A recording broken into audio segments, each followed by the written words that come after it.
temperature is your gauge to let you know how much moisture is still in that pile, whether or not your microbes are depleting, right? They're dying off or they're waning off, okay? And your temperatures let you know whether or not you're killing off potential pathogens. Right. And weed seeds. Now see, I said I wasn't gonna talk about the technical part, but I just can't help it. So I promise you we'll get through this, but I wanna emphasize that. Please start taking composting a little bit more seriously. Go ahead and go to Rio Temp or Amazon and buy a compost thermometer. Mine are about this long because I have large piles, but you got an at-home pallet bin system or whatever. You can find them for about a foot long, a foot and a half. Get your compost thermometer.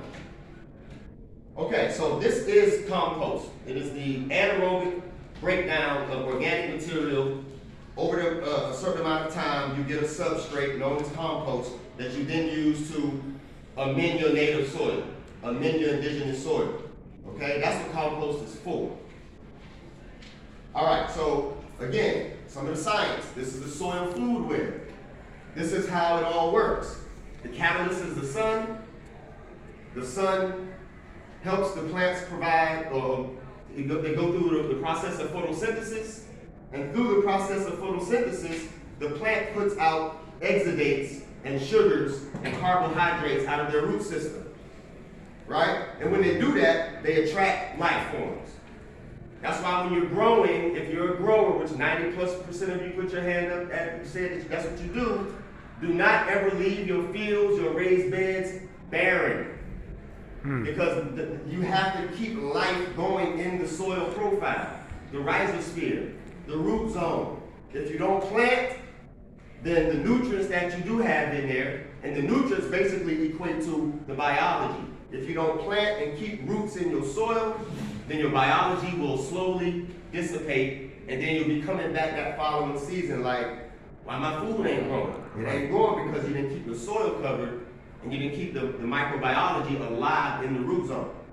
So photosynthesis puts out exudates, puts out the carbs and the sugars. The bacteria are attracted to it, the fungi are attracted to it, and when those populations swell because of all of the food and the sugar, the carbs and the sugars that they've been consuming, what does nature normally do when populations swell? It sends in a what? A predator.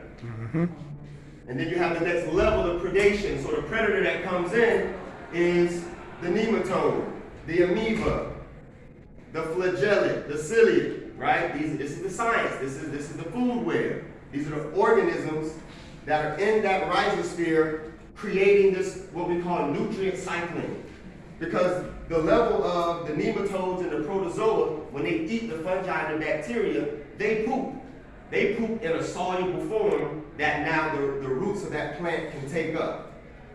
Right? There are other ways that the roots of a plant get nutrients also through bacterial shell dissolution, mycorrhiza, nutrient exchange, right? Where the fungi reach deeper into the soil profile to bring nutrients to the plant because the roots of the plant can't stretch out as far as it would need to go get those nutrients. Right. So the fungi are going to say, hey, let me infect you. It's a good infection. I'm going to infect your root system, and I'm going to stretch myself way deeper to pull in the magnesium and the calcium and the iron and all the things that that plant may not be able to reach to. So there are other ways, but the food web is important for this nutrient cycling process. Okay? You gotta have it. So, go ahead. So like, would you say like, so even if